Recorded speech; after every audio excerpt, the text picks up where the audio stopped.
Hello বন্ধুরা, আজকে load করেছি মুরগি খাবার। ওই দিক থেকে নিয়ে আসবো আম লোড করতে যাবো। ওখান থেকে নতুন হাটে খালি করবো, দিয়ে ওখান থেকে বহরমপুর থেকে আম লোড করে নিয়ে আসবো। চলো দেখা যাক কতক্ষণে পৌঁছায়। ঠিক আছে, চলো তোমরা দেখতে থাকো। একটা ফার্ম খালি করলাম, আর এই ফার্মটা খালি করলেই ব্যাস তারপরে চলে যাবো আম আনতে বহরমপুর থেকে।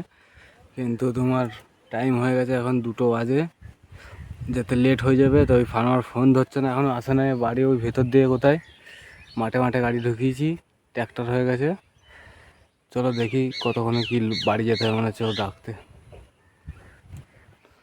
কাজ আমাদের গাড়ি খালি করে বেরোচ্ছি ফার্ম থেকে, চলে যাবো বহরমপুর দমকল, আম লোড করবো।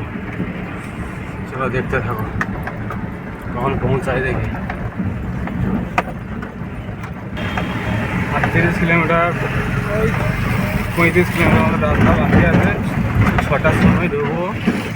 চলো দেখি লোড ফোড করি, যাই জায়গায়। এবার তোমরা দেখতে থাকো।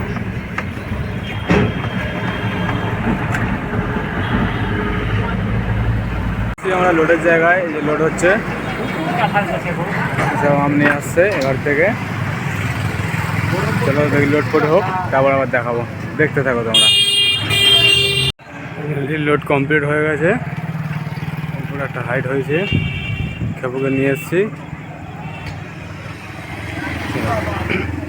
পেমেন্ট হয়ে যাবে, দিয়ে বেরোবো। দেখতে পাচ্ছ লোড কমপ্লিট। চলো রাস্তায় যেয়ে আবার দেখা হবে, দেখতে থাকো।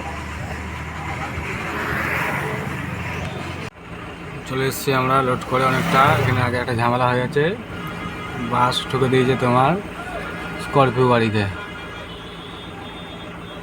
দেখতে পাচ্ছ সামনে যাওয়া যায় না, মারপিট চলছে। ঠিক আছে, চলো দেখতে থাকো, দেখি কতদূর কী হয়। এখন বাজে রাত 2টো, বর্ধমান চলে এসেছি। এই যে খেপু তৈরি গুছোচ্ছে, মাল খালি হচ্ছে। চলো ভিডিওটা এখানে শেষ করলাম, বাড়ি চলে যাবো 2:30-3টের সময়। সব নানা রকম আম এনেছে, এগুলো আমরা নিয়ে আসেনি। চলো ভিডিও ভালো লাগলে লাইক কমেন্ট সাবস্ক্রাইবটা করে দেবে, ভাইকে একটু সাপোর্ট করে দেবে। ব্যাস, চলো ভিডিওটা এখানে শেষ করলাম।